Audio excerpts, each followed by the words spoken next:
샬롬 샬롬 샬롬. 하나님 사랑합니다. 여러분 주 안에서 사랑합니다. 오늘 에스라 6장 성전을 봉헌하는 그러한 그 말씀이죠. 역사를 섭리하시는 하나님의 은혜에 대해서 우리 함께 은혜를 나눕니다. 하나님께서 세상 역사를 섭리하셔서 하신 약속, 그것을 세밀하게 이루시는 것을 우리가 생생하게 체험한 이스라엘 백성들은 예루살렘으로 돌아가 성전을 건축하려는 마음을 품습니다. 그래서 그들이 세스바살이라는 사람의 인도로 예루살렘으로 돌아오죠. 그들이 범죄함으로 인하여 바벨론의 포로가 되어서 강제로 끌려갔지만 약속대로 다시금 고국에 돌아왔을 때 느낌은 과연 어땠을까? 우리는 그 당사자가 아니기 때문에 생생하게 그 느낌에 대해서 생각할 수 없을 수도 있습니다. 그들은 돌아와 성전을 건축하기 위해 성전의 기초를 놓습니다. 그런데 이스라엘 백성들이 돌아와 성전을 건축하는 일에 그만 문제가 발생하죠. 그것은 성전을 건축하는 일을 방해하는 세력이 있었기 때문인데, 에스라 4장 1절에 보면 유다와 베냐민의 대적이다 이렇게 표현합니다. 이들은 사마리아에서 온 사람들이죠. 이들의 기원은 아수르에 의해 멸망한 북쪽 이스라엘과 연관이 되어 있습니다. 이 아수르가 북쪽 이스라엘을 멸망시키고 난 후에 아수르는 이스라엘 백성들의 일부를 옮기고 또한 아수르 거민을 이곳에 이주시켜서 살게 하십니다. 이들은 세상의 문화와 가치에 완전히 동화되어 하나님을 섬기는 일은 습관적이고 삶의 수단에 불과했죠. 이러한 삶의 가치를 가지고 있었던 사람이 성전을 건축하는 거룩한 일에 참여하게 해달라, 이렇게 요청을 하죠. 그때 지도자였던 스룹바벨과 대제사장 여호수아는 그들이 진정으로 성전을 건축하려는 마음이 아니었음을 알고 그 지역에서 가지고 있었던 사회적 지위를 계속 유지하려는 속셈, 자기 세력을 유지하고 가려는 속셈인 것을 압니다. 그들은 성전 건축에 참여하게 해달라는 명분으로 위장하지만 영적으로 깨어있던 스룹바벨과 여호수아를 위시한 당시 이스라엘 백성들은 그들의 위장수를 알고 있었기 때문에 참여를 거부합니다. 그러자 그들은 본색이 드러나 가면을 벗고 본격적으로 이제 회방을 놓기 시작을 하죠. 그들은 거짓의 사람답게 철저하게 세상의 방법으로 이스라엘 백성들이 성전을 건축하는 일을 방해합니다. 어떻게 방해했는지 에스라 4장 4절에서 6절을 보면, 이로부터 그 땅 백성이 유다 백성의 손을 약하게 하여 그 건축을 방해하되 바사왕 고레스의 시대부터 바사왕 다리오 즉위할 때까지 의사들에게 뇌물을 주어 그 경영을 저해하였으며 아하수에로를 위시한 때 저희가 글을 올려 유다와 예루살렘 거민을 고소합니다. 상소를 했다는 거죠. 이들은 유다 백성이 성전을 건축하려는 의지를 그만 약화시킵니다. 에스라 4장 4절에 그 땅 백성이 유다 백성의 손을 약하게 하여 이렇게 증거합니다. 이것이 하는 일에 회의를 불러일으키고 낙심시키는 일을 했다라는 거죠. 이 일을 위하여 페르시아의 고레스 시대부터 다리오 시대까지 뇌물을 주며 성전을 효과적으로 그것을 건축을 못하게 하려고 무산시킵니다. 그리고 이스라엘 백성들에게는 잠정적이지만 적들의 입장에서는 부정적인 면을 들어서 성전을 건축하고 성벽을 수축하면 모반을 일삼을 사람들이다 이렇게 고소를 합니다.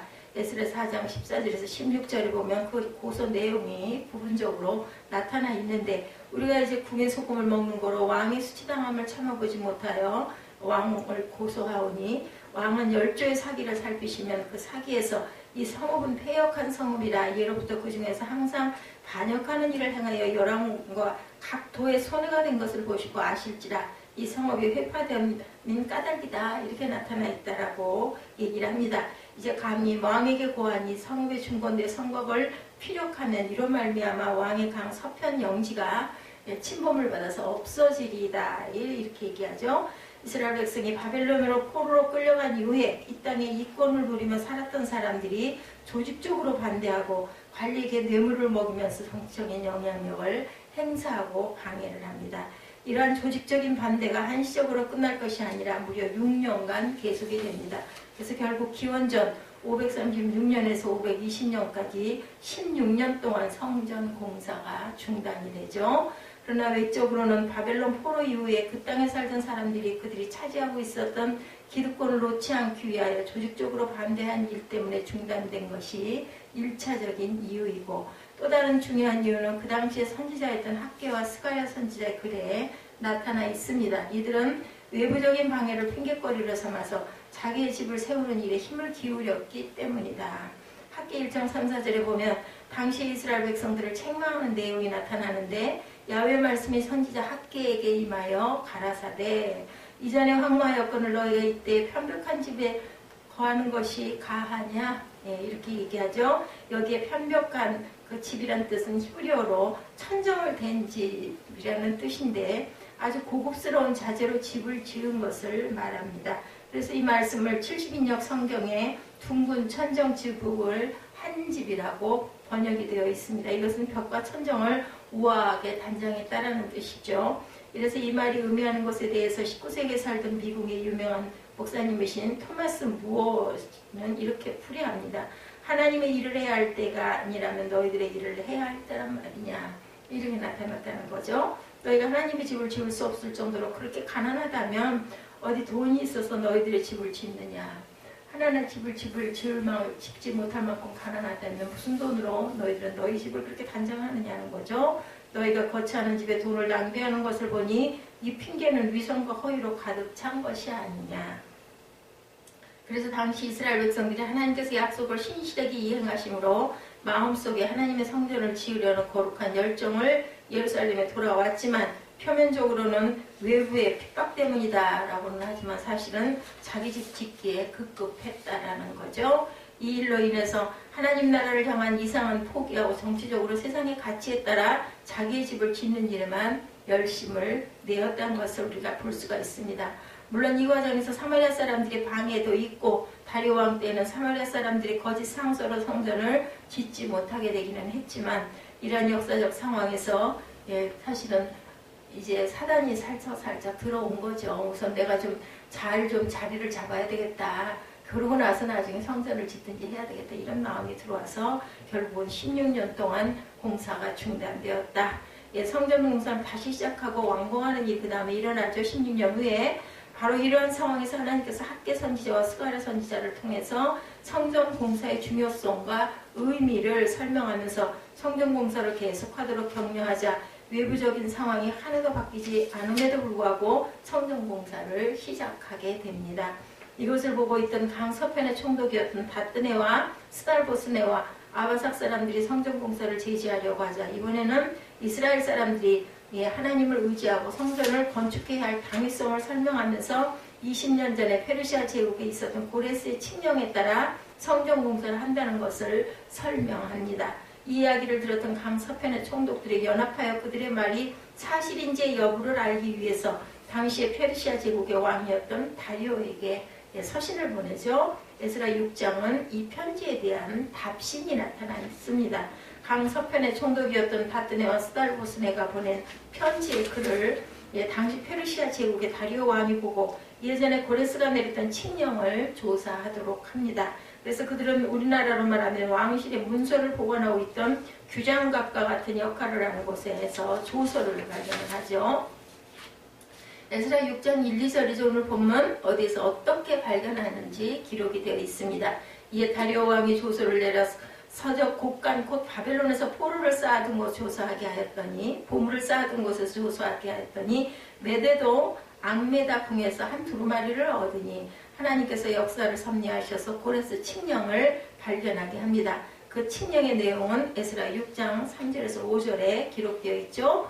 고레스 왕 원년에 조서를 내려 이르기를 예루살렘 하나님의 전에 대하여 이르노니 이전 곧 제사 드리는 처소를 건축하되 지대를 견고히 쌓고 그 전에 고는 60규빗으로 광도 60규빗으로 하고 큰 돌 3켜에 새나무 1켜를 놓으라. 그 경비는 다 왕실에서 내리라. 또 느부갓네살의 예루살렘 전에서 취하여 바벨론으로 옮겼던 하나님의 전 금은 기명을 돌려보내어 예루살렘 전에 가져다가 하나님의 전 안 각기 본처에 둘지니라 하였더라. 다리오 왕은 이 소서에 따라 명령을 시행을 합니다. 이뿐만 아니라 강서편의 총독들에게 명하여 그 지역에서 세금을 거둔 것으로 신속하게 성전을 건축하라고 명령을 하죠. 그리고 성전 공사에 필요한 경비만 아니라 성전에서 제사를 드릴 재물까지 다 주도록 하고 만약에 이 명령을 시행하지 않으면 죽이도록 강경한 명령을 내리죠. 이 사실이 상세하게 에스라 6장 6절에서 12절에 나타나 있는데 이제 강서편 동쪽 다뜨네와 스달보스네와 너희 동료 강서편 아바삭 사람들을 그곳에 멀리하여 하나님의 전 역사를 막지 말고 유다 총독과 장로들로 하여금 이전을 본처에 건축하게 하라. 내가 또 조소를 내려서 하나님의 이전을 건축함에 대하여 너희가 유다 사람의 장로들에게 행할 것을 알게 하노니 왕의 재산 곧 강서편 세금 중에서 그 경비를 이 사람들에게 신속히 주어 저희로 지치지 않게 하라.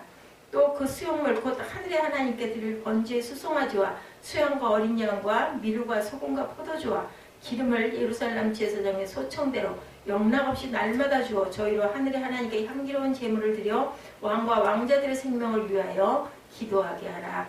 내가 또 조서를 내주노니 물론 누구든지 이 명령을 변기하면 그 집에 들보를 빼어내고 저를 그 위에 메어달게 하고 그 집은 이로 인하여 거름더미가 되게 하라. 만일 여론이나 백성이 이 조서를 변기하고 손을 들어 예루살렘 하나님의 전을 헐진대 그곳에 이름을 두신 하나님이 저희를 멸하시기를 원하노라.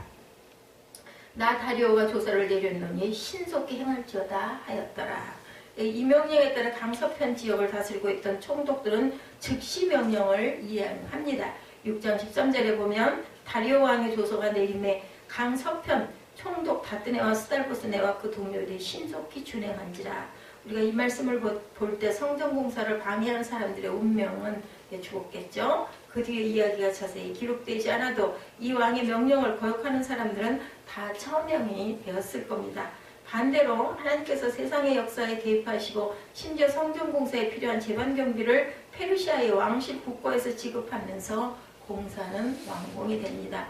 성전공사가 사마리아 사람들의 반대가 있었고 이스라엘 백성들은 이것을 빌미로 자기 집을 짓고 성전공사에 관심을 기울이지 않았는데 학개 선지자와 스가랴 선지자의 말을 듣고 성전을 완성합니다. 에스라 6장 14~15절에 보면 유다 사람들의 장로들의 선지자 학개와 이또의 선지자 스가랴의 권력으로 인하여 전 건축할 일이 형통한지라. 이스라엘 하나님의 명령과 바사왕 고레스와 다리오와 아닥사스다의 조서를 쫓아 전을 건축하며 피력하되 다리오 왕 6년 아달월 3일에 전을 피력하였느니라. 그래서 성전의 중요성과 현대교회의 연관성에 대해서 우리가 돌아보면 학개 선지자가 성전 공사의 중요성을 설명합니다. 본문은 학개 1장 5, 6절에 그러므로 이제 나 만군의 야훼가 말하니 너희는 자기 소위를 살펴볼지니라. 너희가 많이 부릴지라도 배부르지 못하며 마실지라도 흡족하지 못하며 입어도 따뜻하지 못하며 일꾼이 삭슬 받아도 그것을 꾹 뚫어서 전대에 넣음이 되느니라. 여기에 소위라는 말은 히브리어로 걸어온 삶의 과정을 의미합니다. 그래서 너희는 너희 소위를 살펴보라는 뜻은 자기의 과거와 현재의 삶을 주의해 봐라 이런 뜻을 갖고 있죠. 여기에 뿌린다라는 말은 당시 농사를 주어보라는 사회에서 열심히 씨를 뿌린다라는 뜻이에요. 그런데도 거두는 일이 없다는 겁니다. 심지어 일꾼이 받을 임금을 주머니에 넣어도 구멍 뚫린 주머니에 넣는 것과 같다. 어때요? 흘러서 없어져 버린다는 거죠. 오늘날 우리 시대의 표현으로 바꾸면 열심을 일하여 은행에 저축하는 것 같은데 밑빠진 독이 물 부는 것처럼 그렇게 다 빠져나간다는 뜻입니다. 실제로 우리가 경험하는 것처럼 때로는 사고로 때로는 질병으로 돈이 빠져나간다는 거죠. 이런 상태의 원인을 하나님께서는 학개 1장 9절에서 분명하게 지적해 주십니다. 너희가 많은 것을 바랐으나 도리어 적었고 너희가 그것을 집으로 가져갔으나 내가 불어버렸느니라. 나 만군의 야훼가 말하노라. 이것이 무슨 연고냐? 내 집은 황무하였을 때 너희는 각각 자기의 집에 빨랐음이니라. 이 말씀을 볼 때 포로에서 돌아온 하나님의 백성들이 빈궁하게 사는 원인이 성전을 건축하는 일을 등한히 여긴 일에서 찾았다는 것을 우리가 알 수 있죠. 이래서 이스라엘 백성들에게 성전을 건립한다는 것은 예배드릴 건물을 짓는 것에 목표가 있는 것이 아니고 성전은 하나님이 임재하시는 장소로 교제하는 장소로 거룩하게 이해합니다.